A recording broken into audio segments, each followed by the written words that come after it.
एक बहुत सुंदर विवाह गीत सुनाने जा रही हूँ। अगर आप लोग को अच्छा लगे तो हमारे वीडियो को लाइक करें, शेयर करें और कमेंट करें। कमेंट में बताइएगा आप लोग को कैसा लगा हमारा विवाह का गीत। न्यू है तो सब्सक्राइब कीजिएगा हमारे चैनल को और बेल आइकन प्रेस कीजिएगा, जिससे हमारा नोटिफिकेशन आप लोगों तक पहुँच सके। अमावा के डरिया जे बोले कोई लरिया रे, बोले कोई लरिया रे सुगना, बोलेला सीताराम रे ललनावा। अमावा के डरिया जे बोले कोई लरिया रे, बोले कोई लरिया रे सुगना, जपेला सीताराम रे ललनावा। सिरवात देखी बर के काली जुलुपिया, हो काली जुलुपिया रे, लीलराजे चंदन यस गोर रे ललनावा। सिरवात देखी बर के काली जुलुपिया, अरे काली जुलुपिया रे, लीलराजे चंदन यस गोर रे ललनावा। अखियात देखी बर के अमावा का फरिया रे, अमावा का फरिया, अरे नकिया सुगनावा के ठोर रे ललनावा। अखियात देखी बर का अमावा का फरिया, ओ अमावा के फरिया, अरे नकिया सुगनावा के ठोर रे ललनावा। पिठियात देखी बर के धोबिया के पटवा, हो धोबिया के पटवा, अरे पेटवा पुरैनी के पातरे ललनावा।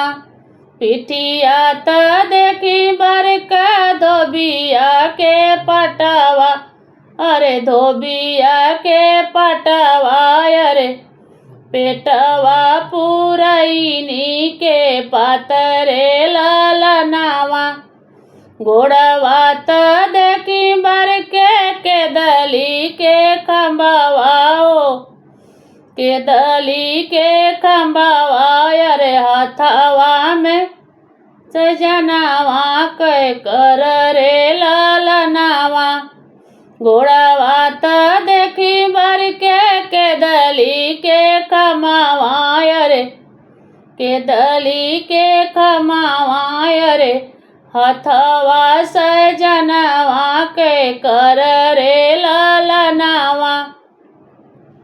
इतनी सुंदर हवा दुल्हे कवन सिंह दुल्हे, कवन सिंह अरे काहे गुने रहेला कुंवर रे ललनावा।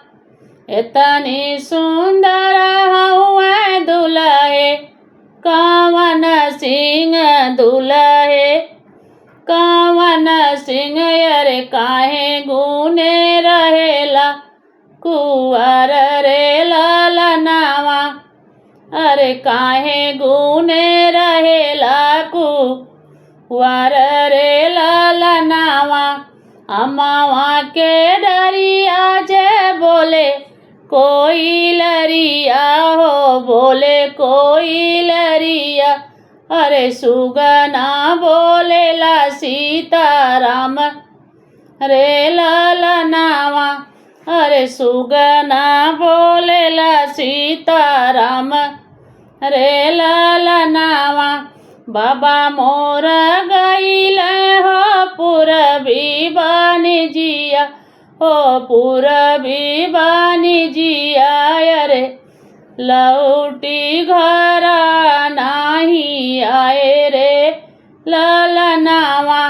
बाबा मोर गईले हो पूरबी बानी जिया, अरे पूरबी बनी जिया रे लवटी घरा नाही आए रे ललनावा रे लवटी घरा नाही आए रे ललनावा।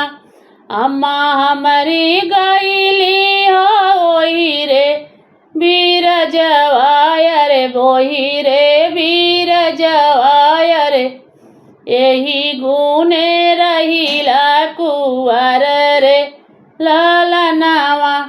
अरे यही गुने रहीला कुंवर रे ललनावा। भैया मोर गईले होई सगरवा होई सगरवा रे लवटी घरा नाही आए रे ललनावा। भैया मोर गईले होई सगरवा होई सगरवा रे लवटी घरा नाही आए रे ललनावा। अरे यही गुने रहीला कुंवर रे ललनावा। अरे यही गुने रहीला कुंवर रे ललनावा। अम्मा के डरिया जे बोले कोई लरिया अरे बोले कोई लरिया। अरे सुगना जपेला सीता राम रे ललनावा। अरे सुगना जपेला सीता राम रे ललनावा। अगर हमारा ये विवाह गीत अच्छा लगे तो आप लोग लाइक कीजिएगा, कमेंट कीजिएगा और कमेंट में ज़रूर बताइएगा कि आप लोग को कैसा लगा हमारा ये विवाह का गीत।